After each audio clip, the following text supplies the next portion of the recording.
Welcome back. In this episode, we're covering pruning, which represents about 14% of the certified arborist exam, one of the largest single domains. That weight alone tells you how important this topic is. But more than that, pruning is where tree biology, structure, risk, and long-term management all come together. By the end of this episode, you should understand why trees are pruned, how pruning affects tree health and structure, and how to recognize both proper and improper pruning practices, exactly the way the exam tests them. Let's start with why pruning is done. Pruning is not cosmetic. On the exam, acceptable pruning always has a clear objective. Common pruning objectives include structural development, risk mitigation, clearance, density reduction, restoration, and size management. If a question asks whether pruning is appropriate, the correct answer almost always includes a specific objective, not because the client wants it. Industry-accepted pruning standards. The exam places heavy emphasis on industry-accepted standards and best practices. You don't need to memorize the wording of every standard, but you do need to recognize that. Pruning decisions should follow accepted standards. Timing, amount removed, and cut location matter. That's how we've always done it, is not a valid justification. If a question asks for the best or most professional approach, choose the answer aligned with industry standards. Tree anatomy and pruning cuts. This is a critical exam area. Understanding branch anatomy is essential. Branch collar, branch bark ridge, and branch union structure. Proper pruning cuts are made outside the branch collar, preserving the tree's ability to compartmentalize decay. The exam expects you to know and recognize branch removal cuts, reduction cuts, heading cuts, shearing cuts. A common exam trap is selecting a cut that removes the branch collar or leaves a stub. Both are incorrect. Tree wounding. Trees respond to pruning through compartmentalization, not healing. Large wounds take longer to seal, increase decay risk, and stress the tree. On the exam, smaller, properly placed cuts are almost always preferable to fewer large cuts. If you see questions involving decay, improper cuts, or long-term failure, think compartmentalization and wound size. Pruning timing and tree condition. Pruning timing depends on species, age, health, and environmental conditions. The exam often tests whether you recognize when not to prune, such as during periods of high stress or when pruning would increase vulnerability to pests or disease. Young trees are pruned primarily for structure.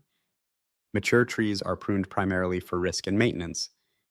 This distinction shows up frequently. Harmful pruning practices. This is one of the most heavily tested sections. You must recognize detrimental pruning practices, including the topping, lion tailing, over-thinning, and flush cutting. The exam focuses on consequences, not just definitions. Harmful pruning leads to weakly attached regrowth, increased decay, reduced structural integrity, and long-term health decline. If a question describes excessive canopy removal or bare interior branches, lion tailing is often the issue. Specialized pruning situations, the outline also includes utility pruning, root pruning and pruning systems such as natural, pollarding, espalier, and fruit production. The exam doesn't expect mastery of every system, but it does expect you to recognize when a pruning system is appropriate or inappropriate. Utility pruning questions often focus on clearance, safety, and coordination, not aesthetics. Tools, safety, and sanitation. The exam expects you to match the right tool to the task. Proper handling and maintenance. And tool sanitation when disease transmission is a concern. If a question involves disease spread, the correct answer often includes disinfecting tools, not just changing pruning technique. Predicting tree response. One of the most advanced pruning concepts tested is predicting tree response. Tree response depends on the species, age, health, timing, and size and location of cuts. The exam wants you thinking long-term. What will the tree look like and behave like after this pruning? Exam focus callouts. Watch for these patterns. Pruning questions, testing objectives, not technique alone. Improper practices hidden in cleanup language. Cut placement questions disguised as decay or failure scenarios. Timing questions framed around stress or pest susceptibility. If pruning creates future problems, it's probably not the right answer. Rapid review summary. Let's lock this in. Pruning must have a clear objective. Cuts must respect branch anatomy.